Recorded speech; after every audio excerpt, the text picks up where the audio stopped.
климата се измени нагло по последните години. Ние немаме година во која што немаме штети од климатските промени.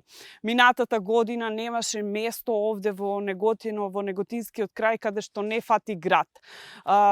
Исто така почнаа дождови да врнат пред бербата на грозието, кое што направи огромни штети, тој дожд минатата година, затоа што токму во кога зрее грозието се јави една болест ботритис, која што го скапа грозието. Сето тоа беше предизвикано од обилните дождови.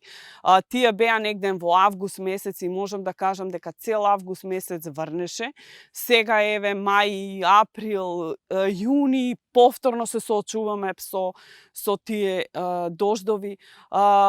Исто така имавме една година многу сушна, тоа е 20-та година, во која што па исто така немаше капка дожд, и не можевме навреме да ги поливаме лозовите насади. Имавме огромни загуби од сушата, дури некаде во некои региони каде што нема систем за наводнување, беа и скрос исушени гроздовите, плодот, и луѓето, лозарите, нели не можеа да наберат од својот. Сето тоа придонесува за демотивација кај лозарите и за откажување од работа.